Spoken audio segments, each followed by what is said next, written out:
Man, I love talking to songwriters because for everybody it's different, and I love that songwriting found you. I love the interesting, just the phraseology that you're using there. Songwriting found me. I haven't heard it Yeah. put that way before, but it makes sense.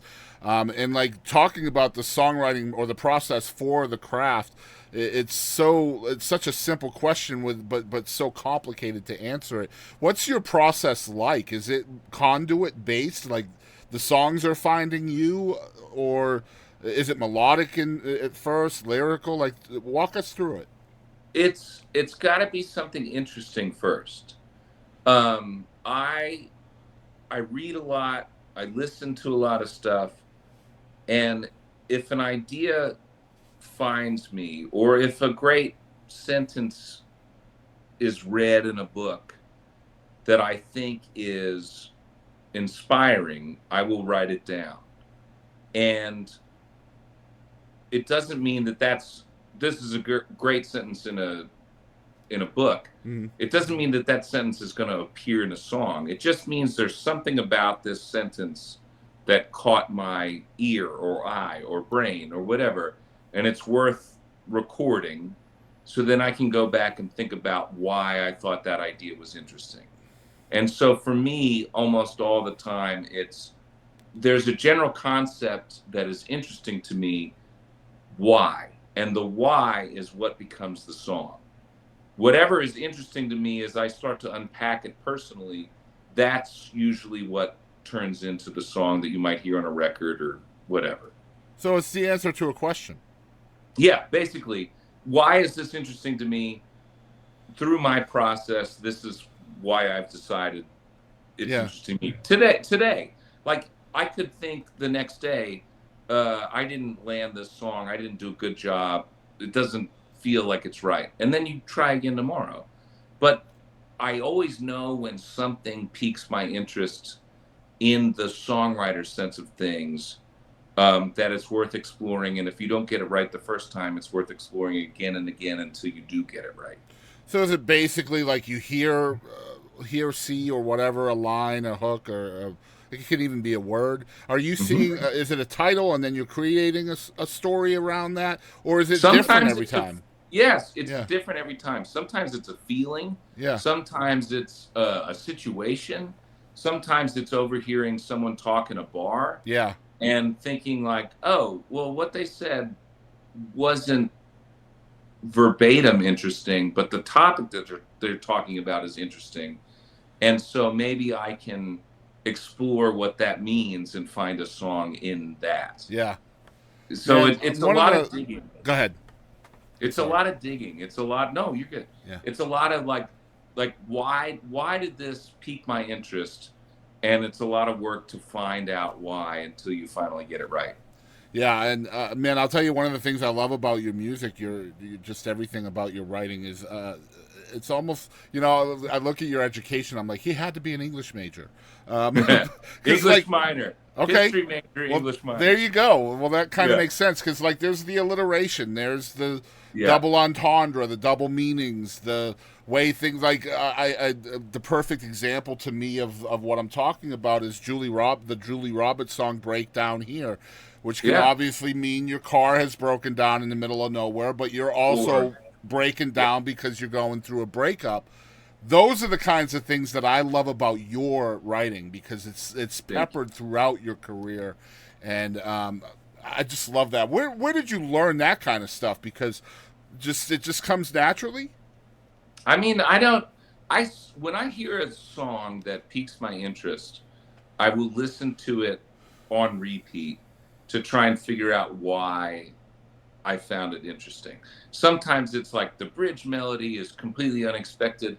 Sometimes it's the economy of the language. Sometimes it's melody or accompaniment or whatever. But whenever something catches my ear, I want to know why. And more often than not, you don't arrive at that answer on the first or second or third listen.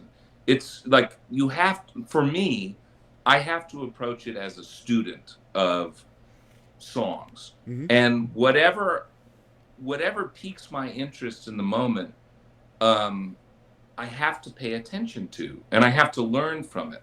And if I can apply any of that to my writing going forward, all the better. But if something catches my ear, I need to know why. I need to figure out why this particular song and the way it was presented interested me. And a lot of times you can take when you unpack it, you can take those lessons that you learn with you and go forward and say, oh, yeah, I like this song because of this thing. So maybe the next song that I write it in a way where it does that thing, but in my own way. Mm-hmm. And I can find out if it's authentic to me or not. Yeah. And so it's always studying, it's always learning. Man. My favorite thing about co-writing is that, like, more often than not, as you're writing a song, you can find yourself writing yourself into a corner, right? Songwriting is problem solving on the highest level. It's like the highest level word puzzle you could ever get involved in. And when you co-write with someone and you find that the story has kind of pigeonholed you somewhere, but it can't be where the song ends, or else the song isn't going to exist. And your co-writer says, well, what if we actually look at it from the opposite direction and it gets you out of the jam? Well, the write might end and the song might be finished, but the next time I'm writing a song where I find myself pigeonholed in that specific way, I think of my co-writer and say, well, she would say, let's look at it from the opposite direction, Golly, and then you that's can get amazing. out of it. And so, like, I carry all of my co-writers with me. And for years, I just wrote songs by myself, but I don't feel like I ever really got good as a songwriter until I started writing with other songwriters. I love And I that. could see their process and take it with me wherever I went. So basically, you talked about being introduced to Texas music, and then just jumping down into that rabbit hole. Then Yeah. I'm assuming then, and that's a bad word, I know, but I'm assuming based on what I'm seeing in front of me and how you're describing your process, that as soon as you decided to be a songwriter, you probably did the same thing. Jumped down the songwriting rabbit hole, learned as much as you could, Yes. almost like YouTube University, even though that's Yes. probably not a thing at the time. Yeah. So you're just jumping into structure and the order of things and just learning it yourself, right? It's an academic pursuit. Yeah. And I mean, I am envious of the people who just have this natural ability to write brilliant songs Mm-hmm. seemingly out of the womb. But I am not like that. I wasn't like that as an athlete. I wasn't like that as a student, and I'm not like that as a songwriter. Like I am constantly looking to learn something new at any moment. If somebody approaches a song in a way that I never would have conceived of approaching it, I want to know everything about that person and why they came up with that approach, what informed their decision, and see if it applies to how I look at the world and how I do Incredible. things. That's important to me. Yeah. So that's, to me, that's just an extreme lack of ego, man. That's just amazing. I Like, don't know. I think so. Like, I mean, it's opening. It's being always spongeful, right? Yeah, I Like think you're right. being willing to learn all the time, never Yes, resting on your laurels. but it comes from not even understanding why you're a songwriter. Mm-hmm. Like, I don't know why songwriting picked me. I don't know. Like we were just saying, I wanted to play baseball or be an astronaut or something. I don't know why songwriting picked me. When I was in college, like, law school seemed like it was the path. And then this other thing popped up and was waving its hands in front of me, being like, hey, instead of that, you should think about this. And I did. Mm-hmm. And I just always look at every day as a songwriter as a chance to learn and apply those lessons that you might be able to learn to your craft going forward. It's a never-ending process that hopefully, if it all goes well, you're getting better every time you sit down and write a song. I love that. So, as a music fan and later a songwriter, as you're kind of traveling through different genres, different styles, are you kind of picking apart the nuts and bolts of these different genres and what makes them unique as well? Because I've noticed over the time of your career, your catalog, the evolution between styles, between genres is so apparent. So I imagine you're picking up these influences along the way as well, right? Yeah, and sometimes it's going back to influences that existed before I was even writing the songs. Yeah. Um, it I think if you do the same thing every time, it has to get boring. And if I wanted to do something boring, I would do something that made a lot more money. Yeah. And I don't want to do something boring.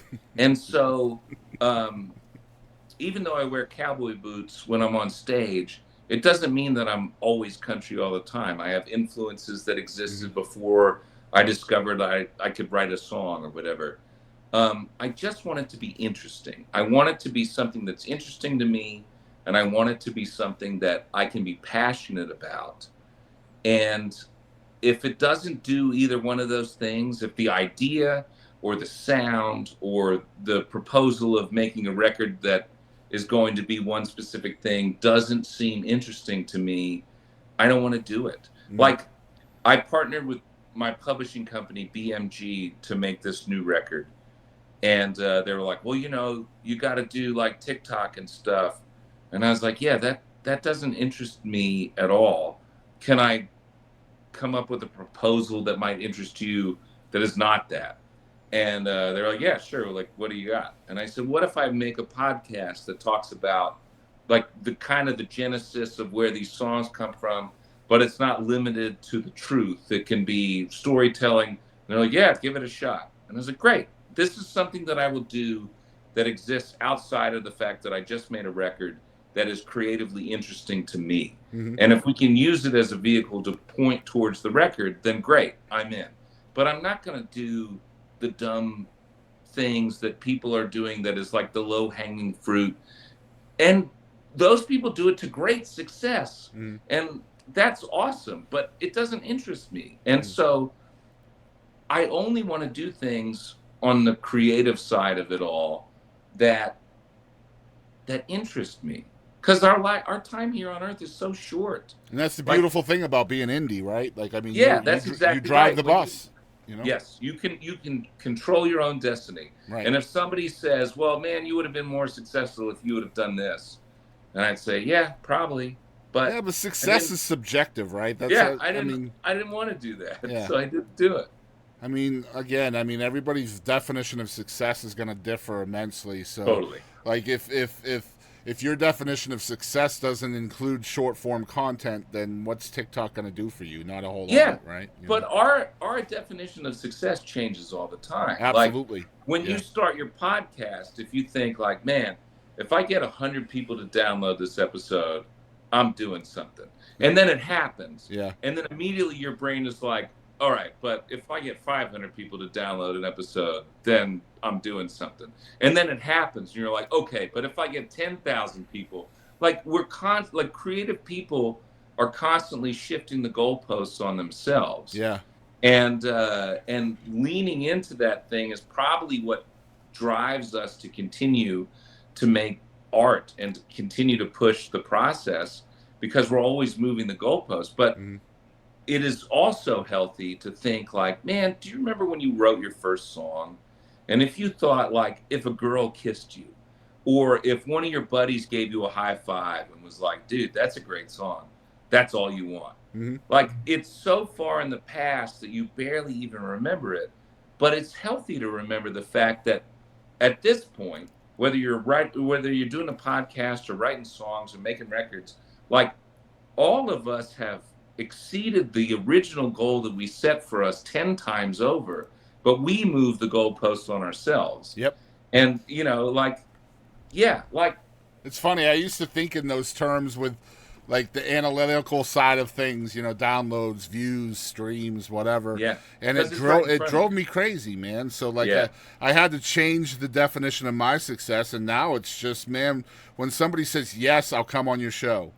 That's success, man, for me. Like, yeah. Drew Kennedy is here. I'm Well, successful when you today, close man. your laptop, if you feel like you had a fulfilling conversation, Yeah, that's it. success. That's what it's Yeah, all about, man. I had somebody ask me last night, well, how many views do you have? I'm like, man, I have no idea. I don't yeah, look at that anymore. I can't look at that anymore, because if I do, it's going to drive me crazy, and I don't want to be driven crazy. I'm doing this that's because I right. love the music, I love the stories, and just chatting with people is super cool.